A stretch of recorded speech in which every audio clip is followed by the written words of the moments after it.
Are you ready for some boredom? You had a long week at work, and now you're ready for some boredom. Yeah, I'm ready for Friday night Smackdown, so I can sit and be bored out of my mind. That's what we had, folks, for 2 straight hours here tonight on March 18th, 2022. Friday Night Smackdown. Do you want some boredom? Because they sure as hell gave it to you. Big time. This was a fucking joke show, man. I hated this show. This was absolute trash beyond belief. You're going to get a full-on rant here tonight that's going to blow your fucking mind. We had an opening segment that could have been successful, and yet it was absolute fucking dreadful. You might say, oh, well, World of Wrestling, what are you talking about? We got to see some old school attitude era type of mentality going on. Well, I would agree with you on that, but how they structured it looked absolutely ridiculous. Here's why.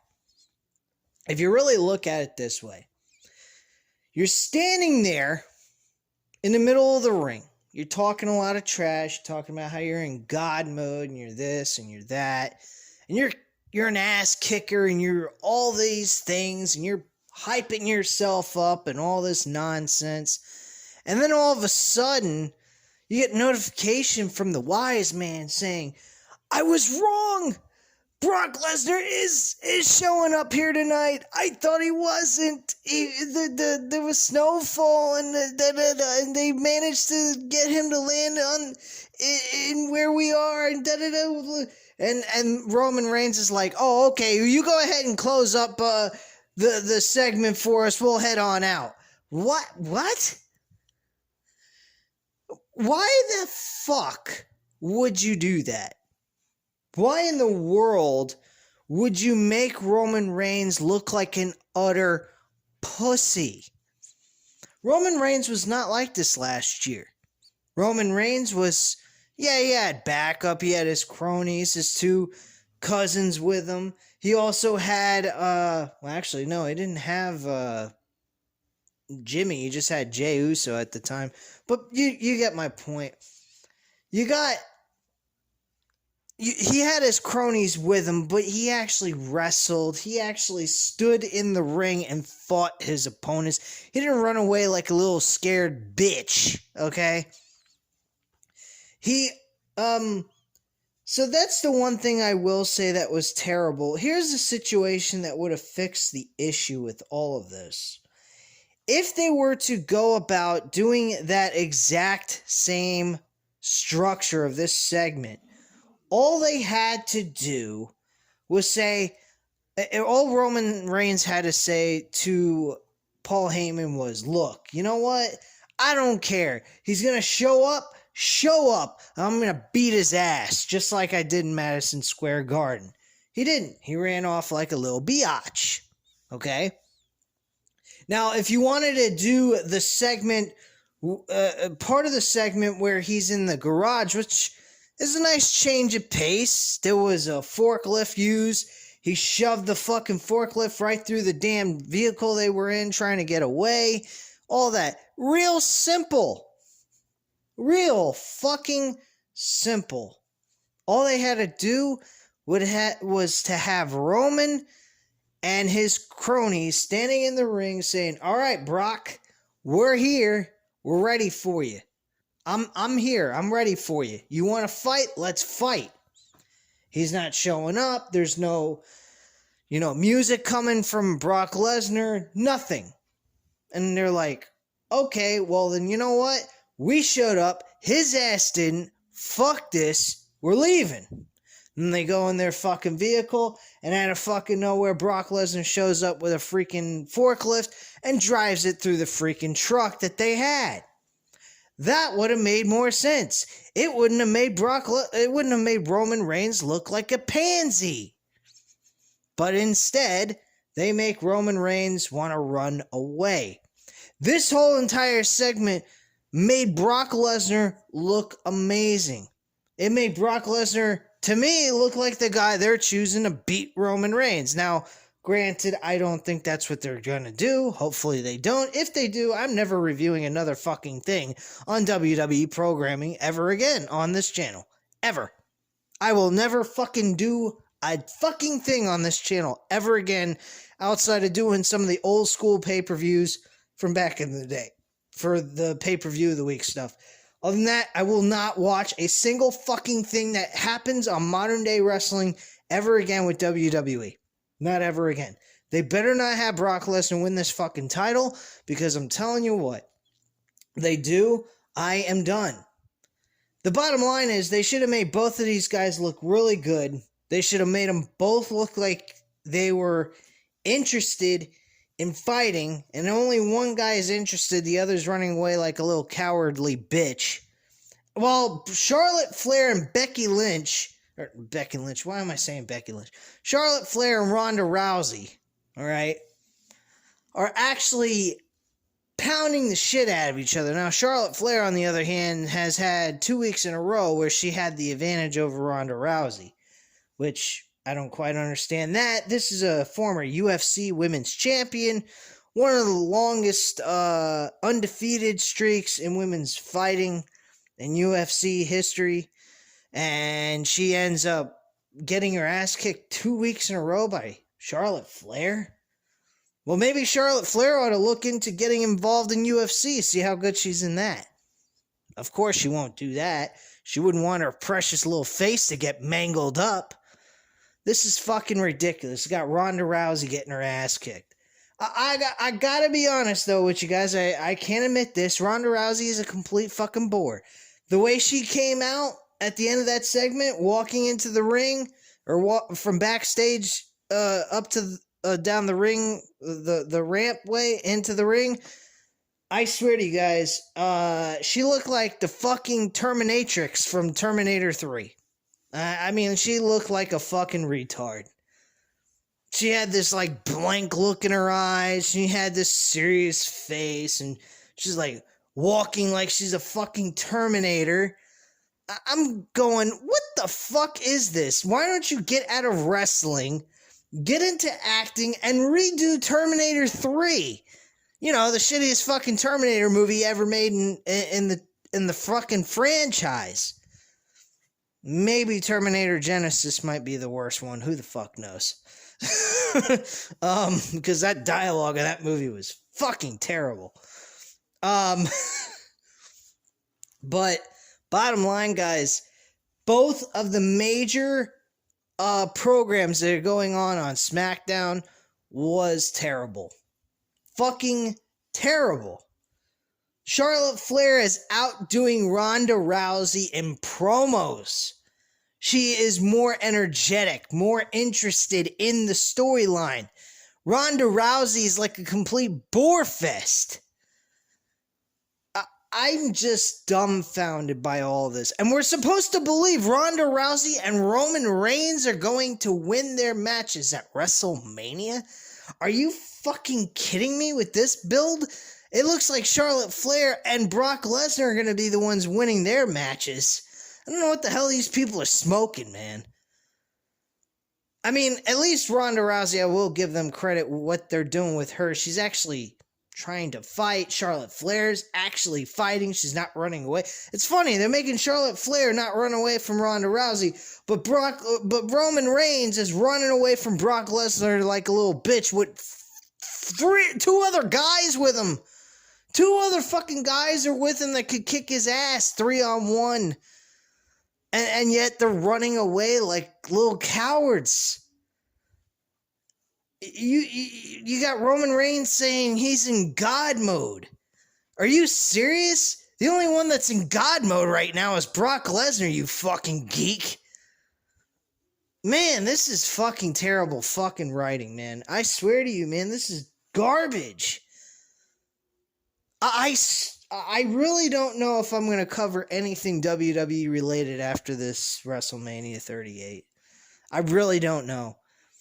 I mean, I want to see what they do with Cody, see if maybe they do anything interesting, maybe make them and put him in the realm of like a Roman Reigns or Brock Lesnar, Edge, something of that kind of nature. But other than Cody Rhodes, I don't fucking care about these shows. Raw is a complete and utter failure. Watching 3 hours of that is torture. 2 hours is just as bad as 3. I mean, this was garbage, man. Let's go over the match card, shall we?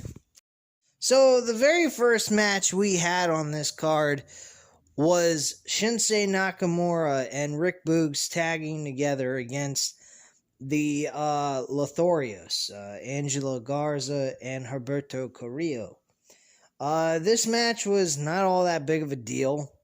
Good thing is the number one contenders, which I don't know how they became number one contenders outside of winning some fucking lame-o one-on-one match from last week, because they have not done anything tag team-wise. I mean, Rick Boogs has been Shinsuke Nakamura's manager, but not a actual legit tag team partner in any capacity. They had a couple of tag team matches when he was the Intercontinental Champion, but still, it didn't contribute to an actual tag team type thing. I mean, they didn't beat any major tag teams. I think the Dolph Ziggler, Bobby Roode thing, but that's about it. But yeah, Rick Boogs and Shinsuke Nakamura beat Los Lotharios, which is nothing surprising there. Angel Garza and Humberto Carrillo seem to be the jobbers of the tag team division on Smackdown anyway. They lose to everybody. I think they beat the New Day once with Big E and Kofi Kingston. Other than that, they haven't done shit. The match was, I guess, okay. It wasn't nothing special. It wasn't terrible, though, either. So, I mean, that's pretty much what happened there. And, again, like I said, none of these matches meant anything. I mean, we had Natalya and fucking Shayna Baszler interfere in Sasha Banks and Naomi's match against fucking Rhea Ripley and Liv Morgan. Now they've made it a fatal 4-way. Shayna Baszler and Natalya are added to this fucking lame, pathetic tag team championship match for the women. And none of these teams are legit tag teams. They just throw them together and say, there you go, they're a tag team. But you have no storyline progression showing that they're a legit tag team. Have they built chemistry? Have they done anything in the last couple of months together as a team? No. So why would you claim that they're even a tag team? You're just throwing teams together just for the sake of having them on the show. What is the fucking point of this WrestleMania? Just let's dilute the whole entire fucking theme of WrestleMania and make it the most piss-poor, pathetic load of shit walking on the face of the earth. I mean, hell, I think maybe Saudi Arabia shows are more prestigious than this piece of shit at this point. I just really think that I feel like they care more about the Saudi Arabia show than they do about the WrestleManias. The WrestleManias of late have been terrible. Last year's WrestleMania, I gotta be honest, night 1 was okay.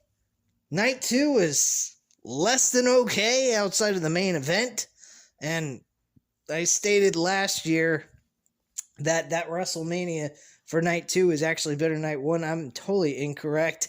I watched that back both nights, and I got to admit, I think night 2 was shit outside of the main event for the world title. Night 1 was the better show. So that's just the way I feel on that. But bottom line, guys, I mean, this is complete utter garbage. They did have a nice little segment with Pat McAfee and Austin Theory. I liked that. I thought that was very nice. Pat McAfee, he went ahead and he said, he came out of Vince McMahon's locker room, or not locker room, but his office. He walked down to the ring to make a public apology, which wasn't all that much of an apology if you really think about it. basically says to Austin Theory with him standing in front of him, he says, I apologize that that I beat the living tard out of you. I'm sorry that I whipped your ass, and I'm sorry that your parents made a douchebag like you for a kid.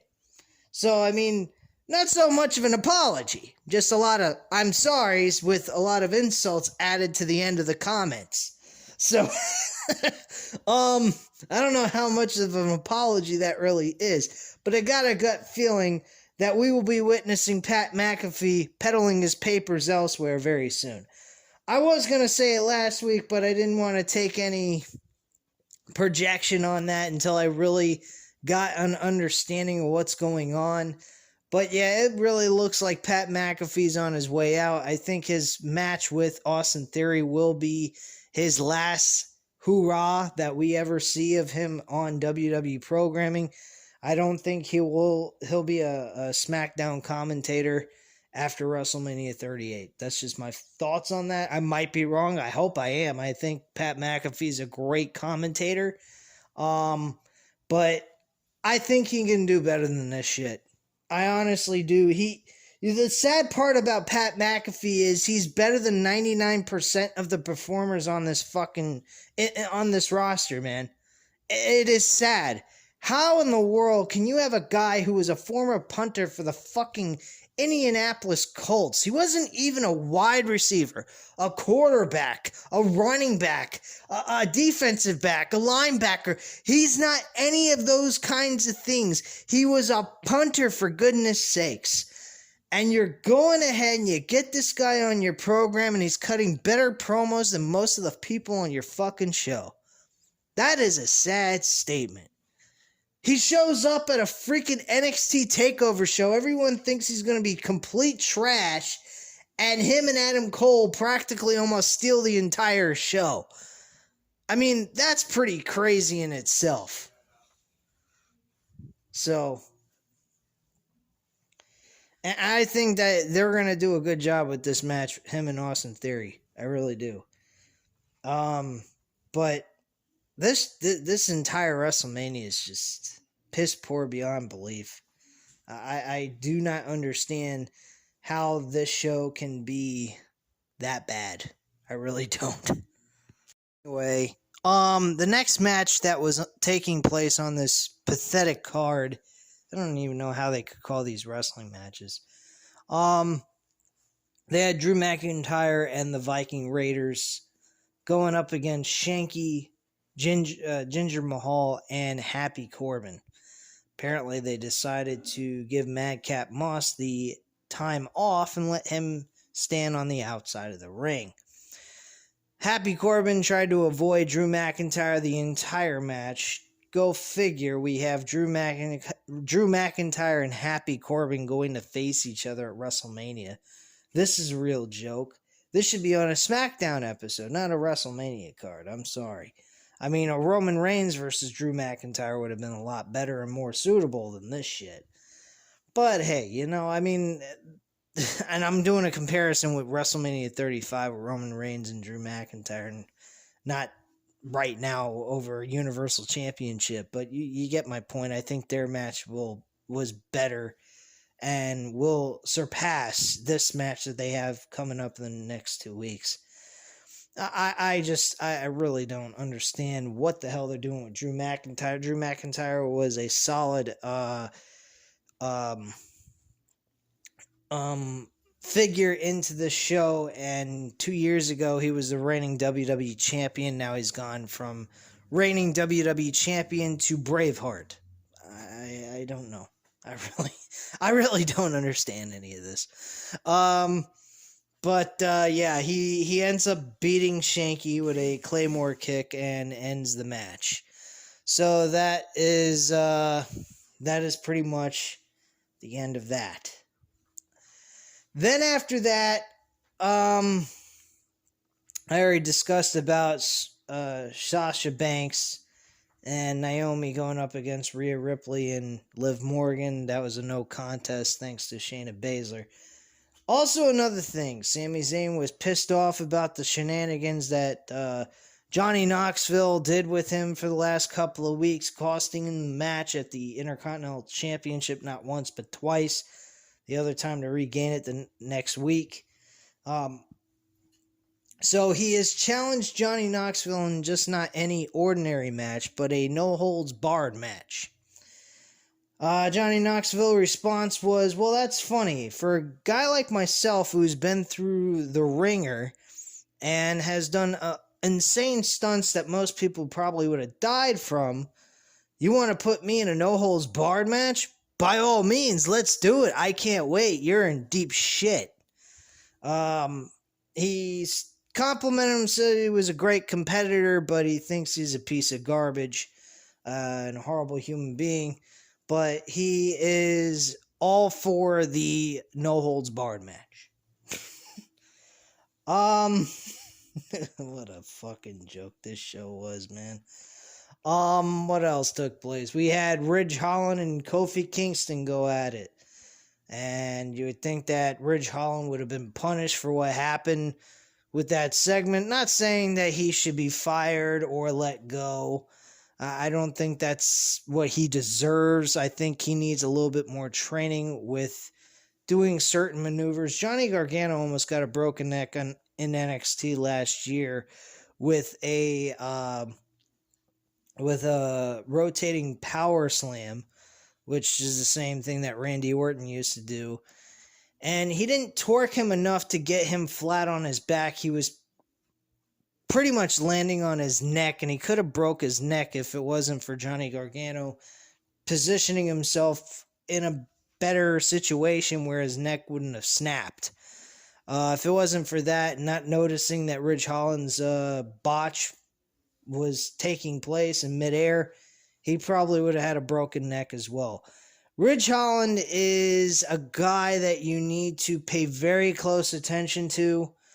He needs to be trained properly, and he's kind of he's got a great look to him. He's got the potential of maybe doing something in the mid-card division and being a good Intercontinental U.S. champion. I don't know about World Championship material.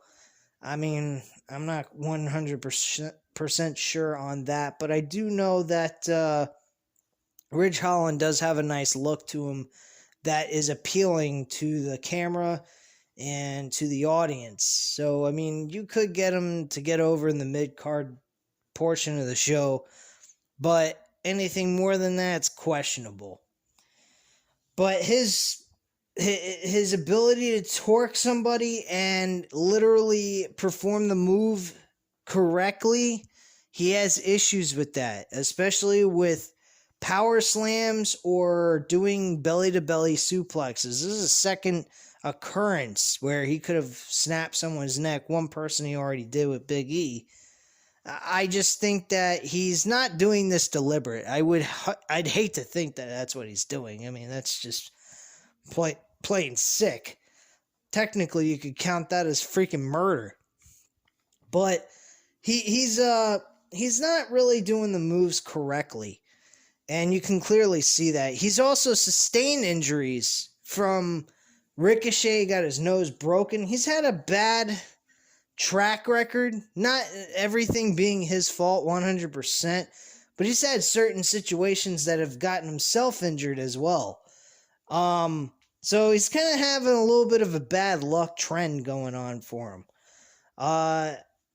And I was impressed with him. I mean, he had a leg injury that took place in NXT last year. He almost injured Johnny Gargano. He suffered a broken nose from Ricochet. He's also broken Big E's neck. I mean, this guy's had a strand of some bad luck. Him getting hurt and his opponents getting hurt. So, I mean, it's not really a good trend he's got going so far. 4 different occasions where there's been a situation where himself or someone he's working with is getting injured or close to injured. That's not good. Really. I don't think that that's going to help him in any way, shape, or form of getting a decent push on this show. Not that anyone gets a push anyway, so it doesn't really make a fucking difference. We had good old Butch. You know, Butch boy. Oh my goodness, Pete Dunne going from the name Pete Dunne to Butch. Can you imagine him going by the name Butch in NXT and being the second longest reigning NXT UK champion in the world? Wow, what a fucking pathetic name. I mean, at least Gunther sounds a little bit more... I don't know. I think Gunther just sounds a little bit more alpha male type of sound to it. It did represent like a commander from the Nazis. The Nazis were pretty fucking evil sons of bitches anyway. So, I mean, it kind of works, and it's intimidating. And not to mention, his gimmick does come across like a communist tyrant type role. Not saying he's a communist or anything. I mean, God forbid. We already got one acting like a raving lunatic now as we speak named Putin. And I don't care that I said his name over this freaking channel. I don't give a shit. You want to shut me down, go ahead. I ain't making money off of this crap anyway. I got a real day job anyhow. But bottom line, I mean, like, at least Gunther has some kind of oomph to it. It sounds like a tough guy, an old school tough guy. Butch just sounds like some fucking dork. That's what that name just sounds like a fucking dork or a bag boy or some shit. I mean, the whole idea of this name is just pathetic. Why they had to change his name, I don't know. I mean, they could have changed his name to Pistol Pete. I mean, Pistol Pete Maravich. That would have been a good name to give him, Pistol Pete. But of course, they don't like using words like pistols. By the way, speaking of forbidden words they're not allowed to use on broadcast television, Pat McAfee said he fell in love with pro wrestling. I don't know if that was a shout out to Chris Jericho for saying he's a sports entertainment, claiming he's a sports entertainer on a pro wrestling show. Unlike what WWE is, they don't call themselves pro wrestling, but they call themselves sports entertainment. Gee, I'll learn how to talk someday.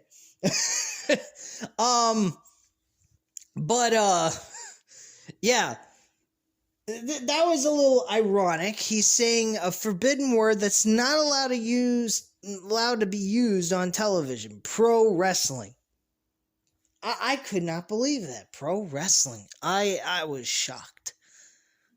He actually used a forbidden word that you're not allowed to say on the air in WWE. And he got away with it. I don't know, maybe he'll get fired. Hey, by the way, Pat McAfee, if you happen to get fired, why don't you come over to AEW? We'll appreciate you a lot more. You also have a great commentary voice. You have your own podcast.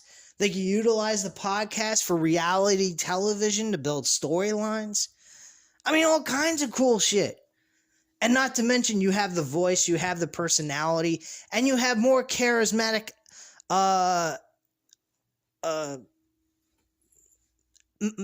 personality than anyone on the fucking show. Unlike myself, I'm just trying to figure out the words to say on this fucking video. But you get my point. He has charisma. The entire WWE roster does not. That's sad. That really is sad and pathetic. But, yeah, I couldn't believe they used that word, but I think it was just a shout out to Chris Jericho for claiming he's a sports entertainer, and that's really all there is to that. But yeah, that was the end of that with the Ridge Holland, Kofi Kingston, Ridge Holland win the match in a nothing matchup. I didn't give two fucks about this match at all. And then we had the last segment with Charlotte Flair, where Charlotte Flair cut a promo saying once again she's going to win at WrestleMania. She's going to prove that she's the best. She's going to send her back home where she's going to make another baby. And she's a quitter. She doesn't have the heart or desire. Oh my gosh, she used heart and desire and passion for this business. Where has that been lately? I haven't seen that in many, many years by you, Charlotte Flair. You don't seem to care about nobody but yourself. Passion? The heart? The care? I don't see any of that. You can't even fucking properly connect with a freaking moonsault. You want to talk to me about passion and heart for this business? You gotta be out of your fucking mind. I mean, I won't deny it. I was a fan, but I'm slowly but surely not caring about Charlotte Flair anymore. Okay? Since 2020, pandemic came, I haven't liked her since. She has no heart. She has no care for this business. She don't give a fuck about nothing but herself. 13-time women's champion. Out of those 13 reigns, guys, which of those reigns do you remember? I don't. Outside of the reign that she had in 2015 to 2016, I don't remember fucking one of them. The wars that she had with Sasha Banks, enjoyed the shit out of them. When they were both on Raw, they did a great job together. I enjoyed the work they did. Yeah, I didn't like the fact they didn't give Sasha Banks a longer title reign with the Raw Women's Championship, but she had some memorable matches, both on Raw and pay-per-views. So I gotta give them credit. It reminded me a lot of Rock and Triple H from 2000. I thought that was some cool stuff. I will give them credit, and I will give Charlotte Flair credit with Sasha Banks. But outside of that, guys, do you remember a fucking thing she did after that? I don't. I don't remember a damn thing she's done. This woman is garbage beyond belief. None of her reigns mean a damn thing. Smackdown reigns she's had have been nothing. I mean, Becky Lynch has had better title reigns than Charlotte Flair, but now Becky Lynch is starting to fall into the realm of Charlotte Flair, which is pretty fucking sad in its own right. You know, like the thing they did with Bianca Belair and Becky Lynch. That was real cute, very nice, very considerate, caring, you know, showing a lot of love for both Becky Lynch and Charlotte, and Becky Lynch and Bianca Belair, you know. They could have just had them do a 20-minute match at SummerSlam last year, never face each other again, and, you know, have her win, leave Bianca Belair on SmackDown, have Becky Lynch go to Raw, and then Bianca Belair wins the Royal Rumble and then faces Becky Lynch for a rematch to get her title back that she felt she got screwed out of because she was originally supposed to face Sasha Banks. That would have made more sense. This match would have been something. Not to mention Bianca and Becky Lynch's Raw Women's Championship match, based on the way I just stated they should have done it, would have been more meaningful than fucking, you know, Ronda Rousey and Charlotte Flair. Okay? Let's be real. The whole thing's a joke. This company is a joke. Charlotte Flair beat the shit out of Ronda Rousey at the end of all this. She powerbombed her through a fucking table. That was that. That's your show in a nutshell. She's laying there with blood coming out of her mouth. I think she broke a tooth or some shit. And Charlotte Flair once again looks like she's a dominating superstar going into WrestleMania. I don't know. I guess apparently they like their winners that are going into WrestleMania look like complete and utter losers, so that we can be really surprised when they actually win the fucking match at the pay-per-view. Sounds really retarded. Why wouldn't you have them even keel with each other? See, 50-50 booking here in this situation leading up to a major storyline for a WrestleMania match would make more sense to do it that way. And I mean by 50-50 booking, I mean based on the storylines that they're interacting with each other that are not actual matches. That would make more sense. But they're not doing any of that. They're just making it like one's a pathetic beat-up toy and the other one's a fucking ass kicker. How the hell am I supposed to believe they got a shot to win the match that they're in? If that's what they're doing. I don't get it, guys. I really don't. And I don't care to get it anymore. I just really am fed up with this company, and I wish they'd go away. Personally, I wish they would get off my TV screen forever. And they might be after WrestleMania 38, because I just can't deal with this anymore. This is just a fucking utter joke and a waste of everybody's time. 5 hours of wrestling content by WWE, and not one fucking moment this week did it mean a damn thing. Not even Roman Reigns and Brock Lesnar meant a damn thing. Oh, but we got to see Brock Lesnar take a forklift and shove it up Roman Reigns' ass. Yeah, like I give a shit. How about making Roman Reigns have some balls? You know? If he didn't know he was showing up, and he was pissed off that he didn't show up, so he was gonna leave, and then Brock Lesnar showed up with a forklift and shoved it right through his fucking vehicle, then I could understand them doing something like that. They were trying to act as Brock Lesnar is Stone Cold Steve Austin. You remember that cement truck that he used to ruin Vince McMahon's Corvette? That fucking Corvette was nice. He fucked it up with that cement, man. That was some great shit back in the day. I think it was in 1998 in October. It was during that same segment when Steve Austin was going for hunting on Vince McMahon, and he made him piss in his pants on national television. I don't know why in the world Vince was willing to pee in his pants to sell a storyline, but I guess kudos to him to want to even do that for Steve Austin. That's a hell of a way to sell a fucking segment, but damn, was that good. But this was nothing. It was trying to go back to nostalgia acts, making it seem like they're cool. They're not cool. You don't make Roman Reigns look like a douchebag queer who runs away like a little biatch, and then he gets the fucking forklift ram-jacked up his ass. I mean, it's stupid. Not to mention, I forgot to mention this earlier. How the hell did they get out of the damn thing? They're showing him running away while he's fucking flipping the damn thing over. That made no sense to me either. But hey, this is WWE. They don't have to make sense. They're the juggernaut of pro wrestling. Only one problem. They don't want to be claimed to be pro wrestling. So what the hell can we claim to be except for being shit? But anyway, guys, that's all I have to say. You know what to do. Hit the like button if you like this video. Hit the subscribe button if you're not already subscribed to the channel. And leave a comment down below. I'll definitely get back to you on that. And I thank you very much for watching. Have a great night, guys. Bye.